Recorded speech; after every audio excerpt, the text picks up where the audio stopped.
बहू, इस बार मुझे पोता ही चाहिए। कल्याणी देवी और उनका बेटा रविकांत अस्पताल में बैठकर पोता होने का इंतज़ार कर रहे थे। माँ और बेटे के मुख पर बहुत ज़्यादा घबराहट थी, लेकिन ये घबराहट सिर्फ अपने पोते के लिए था, बहू के लिए नहीं। कुछ ही देर में डॉक्टर गर्भवती बहू का चेकअप करके बाहर आए तो कल्याणी देवी ने पूछा, मेरा पोता ठीक है ना? डॉक्टर ने बहुत ही गंभीरता से कल्याणी देवी को देखा कि ये कैसी महिला हैं, अपनी बहू के बारे में न सोचकर अपने पोते के बारे में पूछ रही हैं। डॉक्टर ने कल्याणी देवी को जवाब दिया कि आपकी बहू बहुत कमज़ोर है, लेकिन आप लोगों को कुछ समझ नहीं आता और आप लोग समझना भी नहीं चाहते हैं। बस आप लोगों को पोता चाहिए अपना वंश बढ़ाने के लिए। बहू की तबीयत कैसी है, इससे आप लोगों को कोई लेना देना नहीं है। पता नहीं आप लोग कौन से ज़माने में जी रहे हैं। मैंने पहले ही आप लोगों को बता दिया था कि आपकी बहू का शरीर बहुत ज़्यादा कमज़ोर है। आपकी बहू में एक बच्चे को जन्म देने की ताकत नहीं है। कल्याणी देवी गुस्से में, डॉक्टर, आपको मैंने अपनी बहू का इलाज करने के लिए बोला है, भाषणबाजी सुनाने के लिए नहीं बोला है। जो औरत एक बच्चे को जन्म नहीं दे सकती, उसका मर जाना ही ठीक है।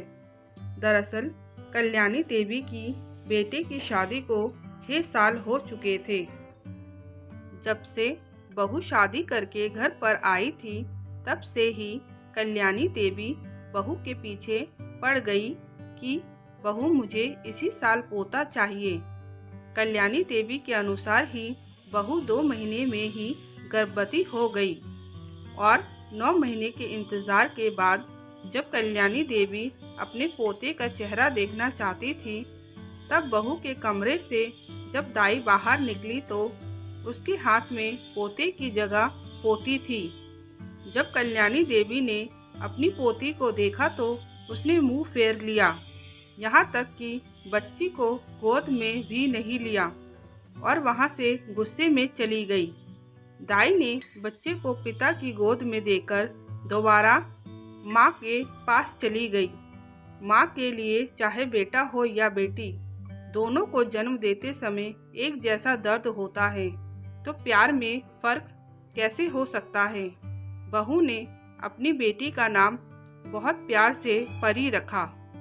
परी अभी 6 महीने की ही हुई थी कि कल्याणी देवी ने फिर से अपनी बहू के ऊपर बच्चा लेने के लिए कह दिया। बहू भी कुछ नहीं कह सकती थी, उसे भी अपनी सास की बात माननी पड़ी, क्योंकि पति भी अपनी माँ की बात सुनता था। बहू की मन की बात सुनने वाला यहाँ पर कोई भी नहीं था। जब परी 10 महीने की हुई, तब बहू फिर से गर्भवती हो गई।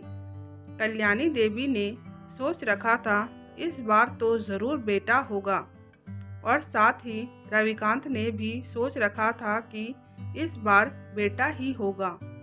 लेकिन फिर से 9 महीने के इंतज़ार के बाद जब बहू को बच्चे होने वाला दर्द शुरू हुआ तो दाई को बुलाया गया।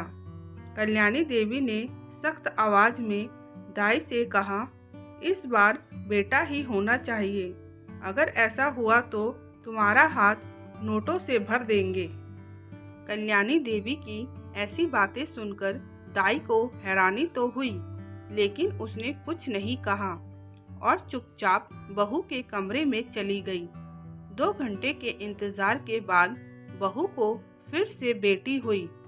कल्याणी देवी ने जब दाई के नाम से पोती का नाम सुना तो गुस्से में भर गई और बहू को गालियाँ देने लगी। कल्याणी देवी कहने लगी, मेरा एक ही बेटा है और उसकी 2 बेटियां हो गई। पता नहीं कहाँ से इस करमजली को लेकर आई थी। शादी के 2 साल हो गए, एक बेटे को जन्म ना दे पाई, मुझे एक पोता ना दे सकी। ऐसी बहू का मैं क्या करूं? 2 बेटियों को जन्म देने के बाद अब बहू घबराई और डरी सी रहती थी। कल्याणी देवी अपने बेटे की दूसरी शादी करवाना चाहती थी, लेकिन समाज में उसका नाम होने के कारण अपने बेटे की दूसरी शादी नहीं कर पा रही थी कि लोग क्या कहेंगे। शादी का चौथा साल था। कल्याणी देवी ने फिर से अपनी बहू को तीसरा बच्चा करने के लिए कह दिया। कुछ महीनों में ही बहू फिर से गर्भवती हो गई, लेकिन इस बार कल्याणी देवी ने पहले से ही सोच रखा था कि बहू का पहले से ही जांच करवाएंगे कि गर्भ में लड़का है या लड़की। उन्होंने पहले ही डॉक्टर से बात करके रखी थी और डॉक्टर को ऐसा करने के लिए मोटा पैसा दिया था, क्योंकि कल्याणी देवी के पास पैसों की कोई कमी नहीं थी। बहू का जब तीसरा महीना पूरा हुआ तो कल्याणी देवी बहू को लेकर चुपचाप डॉक्टर के पास चली गई और बहू का अल्ट्रासाउंड करवाया। अल्ट्रासाउंड में पता चला कि बहू के गर्भ में इस बार भी लड़की है। कल्याणी देवी ने जैसे ही लड़की की बात सुनी तो जरा सा भी देर ना करते हुए डॉक्टर को गर्भपात करने के लिए बोल दिया। कल्याणी देवी की बहू गर्भपात नहीं करवाना चाहती थी, लेकिन वह मजबूर थी। अपनी सास के सामने वह अपना जवान नहीं खोल सकती थी। बहू को मजबूरन अपना गर्भपात करवाना पड़ा। गर्भपात के बाद कल्याणी देवी बहू को लेकर घर आ गई। धीरे धीरे कुछ महीने बीत गए। कल्याणी देवी ने फिर से अपनी बहू को बच्चा करने के लिए कहा। बहू फिर से कुछ महीनों के बाद गर्भवती हो गई। इस बार फिर से 3 महीने पूरा होने के बाद कल्याणी देवी ने बहू का अल्ट्रासाउंड करवाया। अल्ट्रासाउंड से पता चला कि इस बार भी लड़की है।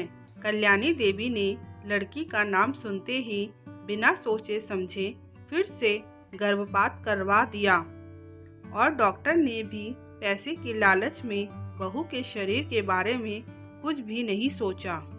इस गर्भपात के बाद कल्याणी देवी की बहू बहुत ज़्यादा कमज़ोर हो गई थी।